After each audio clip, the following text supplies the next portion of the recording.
is our first experience in समृद्धी महामार्ग. Yours also ना? आम्ही पहिल्यांदा समृद्धीने प्रवास करतोय. आम्ही आता कृष्णेश्वराला चाललोय. ज्योतिर्लिंग आमचं आय थिंक हे चौथं ज्योतिर्लिंग आहे. आम्ही ठरवलंय की सगळे ज्योतिर्लिंग करायचे विथ हजबंड अँड वाईफ. हे पण पंटर आमच्या सोबत आहे. हा पंटर आमचा. पंटर शिवाय नाही जाऊ शकत आम्ही.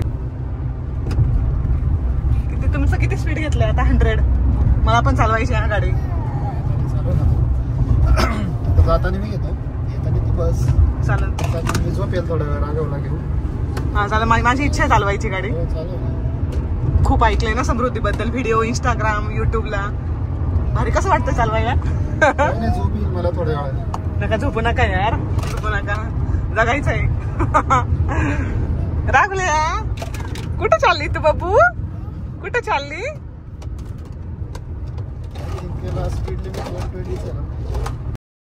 Hello guys, welcome to our new blog live with Pasha आणि अमू. तर आम्ही शिर्डीवरून साधारणतः 1 तासामध्ये पोहोचलो आणि तुम्ही बघितलं असन सरळ आल्यानंतर राईट साईडला पार्किंग आहे. तर पेड पार्किंग आहे, आपल्याला पे करून पार्क करावं लागतं. तिथून फक्त 1 मिनिटाच्या अंतरावरतीच मंदिर आहे. आणि पार्किंगमध्ये एंट्री केले लोक खूप गोळा होतात. लोक सांगतात की तुम्हाला डायरेक्टली मंदिरात दर्शन देऊ, लाईनमध्ये उभं राहायची गरज नाही. अशा या थापांना अजिबात बळी पडू नका. आणि तिथं गाडी वगैरे करायची काही गरज नाही. तुम्ही पायी जाऊ शकता. ॲटलिस्ट 2 ते 3 मिनिटामध्ये तुम्ही पोहोचाल. आजूबाजूला खूप सारे दुकानं आहेत. तुम्हाला पाहिजे तर तुम्ही शॉपिंग पण करू शकता. आणि इम्पॉर्टंट गोष्ट म्हणजे तुम्हाला तिथं मोबाईल किंवा कॅमेरा काही अलाउड नाही. आपका अपना मोबाईल कॅमेरा बाहेर कराना है, मंदिर में लाना सक्त मना है. मोबाईल आणि कॅमेरासाठी पेड लॉकर आहेत, तुम्ही तिथं जमा करू शकता. आणि चप्पलसाठी चप्पल स्टँड आहे. आम्ही दर्शन घेऊन परतीच्या मार्गावरती निघालो. आमचं हार्डली 10 ते 15 मिनिटामध्ये दर्शन झालं. आणि इम्पॉर्टंट गोष्ट म्हणजे जेंट्स आणि मुलं आहेत त्यांना कमरेवरील शर्ट वगैरे काढूनच दर्शन घ्यायला लागतं. हे कंपल्सरी आहे ह्या मंदिरामध्ये. मग बाहेर आल्यानंतर आम्ही थोडीशी शॉपिंग केली राघवसाठी. घेऊ का मग?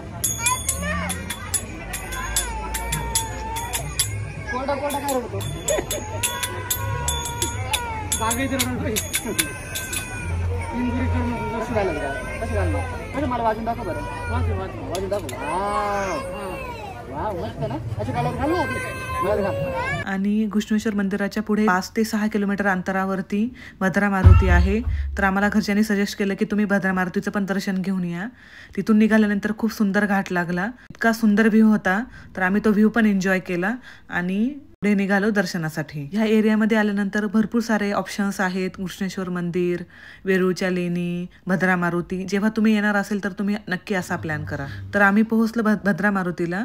हे भद्रा मारुतीचं मंदिर आहे आणि हा आतला परिसर आहे. पूर्ण गाभारा आहे. खूप सुंदर मंदिर आहे. एकदम चांदीसारखं असं आपण म्हणू शकतो. आम्ही छान दर्शन घेतलं. अजिबात गर्दी नव्हती. सेम लाईक कृष्णेश्वर मंदिर. मोस्टली आपण बघतो की मारुतीच्या मंदिरामध्ये मारुतीची जी मूर्ती असते ती बसलेली किंवा उभी असते. पण इथं वेगळं आहे.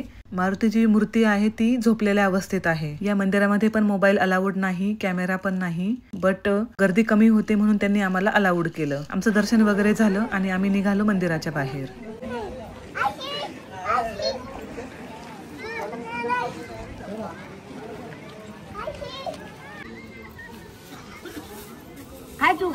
राघव तू युकून जाता म्हणली ना आजी म्हणला. मंदिराच्या बाहेर आल्यानंतर खूप मोठा ग्राउंड आहे. तुम्ही इथे गाडी वगैरे पार्क करू शकता. बट आम्हाला माहिती नव्हतं की पुढे गाडी वगैरे पार्क करू शकतो. आम्ही मंदिराच्या राईट साईडला पार्किंग केली होती.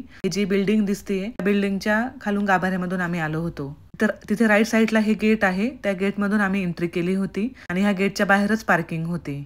आमचं दर्शन वगैरे आवरलं. मग आम्ही परत समृद्धी महामार्गाने परतीच्या प्रवासाला निघालो. जसं मला यांनी प्रॉमिस केलं होतं की तुला पण गाडी चालवायला देईल मी समृद्धी महामार्गाने. तर मग मी पण गाडी चालवली. खूप मस्त एक्सपिरियन्स होता.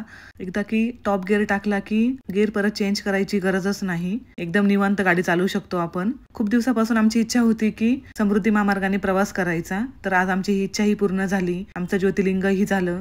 त्याचबरोबर आम्हाला भद्रा मारुती पण घरच्यांनी सजेस्ट केलं होतं की तुम्ही जा म्हणून. ते पण झालं आमचं. अजून आम्हाला वेरूळच्या लेण्याही बघायच्या होत्या पण वेळ कमी होता आणि आम्हाला घरी पण पोहोचायचं होतं लवकर म्हणून आम्ही ते स्किप केलं. बट तुम्ही येणार असेल तर ते पण करू शकता. तो पण एक्सपिरियन्स छान आहे. कारण मी जेव्हा स्कूलमध्ये होते तेव्हा मी गेलेली ट्रिपला, तेव्हा मला माहिती आहे. आमचे ब्लॉग तुम्हाला कसे वाटतात ते नक्की कमेंट बॉक्समध्ये सांगा. तुमचे काही सजेशन असतील तेही तुम्ही सांगा, म्हणजे आम्ही त्याची इम्प्रूव्हमेंट करू. 1 नंबर एक्सपिरियन्स होता यार समृद्धी महामार्गाचा, 1 नंबर. राघव उठ ना, उठ ना राघव.